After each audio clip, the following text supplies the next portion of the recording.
সেলে তোমার জিমেল আইডির পাসওয়ার্ডটা তুমি চেঞ্জ করতে পারবে না। আজকে মূলত আপনাদের শেখাচ্ছি। তুমি যদি একটা জিমেল আইডি ইউজ করে থাকো, সেই জিমেল আইডির পাসওয়ার্ডটা তুমি যদি ভুলে যাও, তুমি যদি জিমেল আইডিটা অন্য কোথাও লগ ইন করতে চাও, তোমার কিন্তু আগের পাসওয়ার্ডটা দরকার পড়বে বা তোমার জিমেলের পাসওয়ার্ডটা দরকার পড়বে। তুমি তো সেই জিমেলের পাসওয়ার্ডটা একদম ভুলে গেছো, তো সেই পাসওয়ার্ডটা আপনি কীরকম করে চেঞ্জ করতে পারবেন? আগের যে পাসওয়ার্ডটা যে জিমেলের, তার কোনো দরকার পড়বে না, আপনাদের কিছু দরকার পড়বে না, আপনি তারপরেও চেঞ্জ করতে পারবেন। তো দেখো, জিমেলের পাসওয়ার্ডটা চেঞ্জ করার জন্য অবশ্যই আপনাদের জিমেল অ্যাকাউন্টের মধ্যে কিন্তু জিমেল অ্যাপসটার মধ্যে আসতে হবে।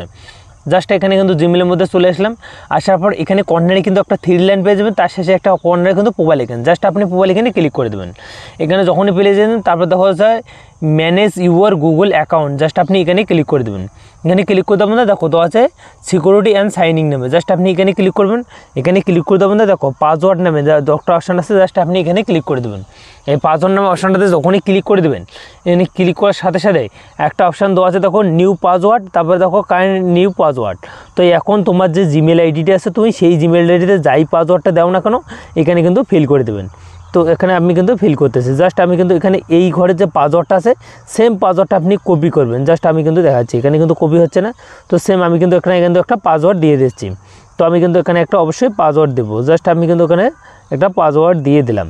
তো আমি কিন্তু একটা পাসওয়ার্ড দিলাম, তো সেই পাসওয়ার্ডটা আমি কিন্তু দেখে দেখে এই নিচের ঘরটাতে টাইপ করব। জাস্ট আমি কিন্তু এখানেও কিন্তু টাইপ করব, এখানেও টাইপ করতেছি, জাস্ট আমি কিন্তু এখানে দেখাচ্ছি। তো নিচের ঘরটা যে আছে, সেই নিচের ঘরটাতে আমি কিন্তু সেম পাসওয়ার্ডটা দেবো। তো সেম পাসওয়ার্ডটা তো আপনাদের দেখো তো আছে চেঞ্জ পাসওয়ার্ড নামে, জাস্ট আপনি এখানে ক্লিক করবেন। তোমার যে জিমেল অ্যাকাউন্টটা হোক বা আইডিটা হোক, তার পাসওয়ার্ডটা কিন্তু কিছু সেকেন্ডের মধ্যে কিন্তু চেঞ্জ হয়ে যাবে। তো এরকম করে কিন্তু মূলত আপনাদের ছিল গুগল অ্যাকাউন্ট হোক, ইমেল আইডি হোক বা জিমেল আইডি হোক, তাবৎ কিন্তু এই একটাই। তো তার আপনি পাসওয়ার্ডটা চেঞ্জ করতে পারেন। পাসওয়ার্ডটা চেঞ্জ করার পর তুমি কিন্তু যেখানে আপনি লগ ইন করতে চান, সেখানে কিন্তু আপনি লগ ইন করতে পারবেন। কারণ আপনাদের জিমেল আইডিটা আপনি ডেস্কটপে লগ ইন করতে চান বা অন্য ফোনে লগ ইন করতে চান বা নতুন ফোনে লগ ইন করতে চান, আপনি যেখানে লগ ইন করতে চান অবশ্যই আপনি পাসওয়ার্ডটা এরকম করে চেঞ্জ করে নেবেন। চেঞ্জ করে আপনি কিন্তু লগ ইন করতে পারেন।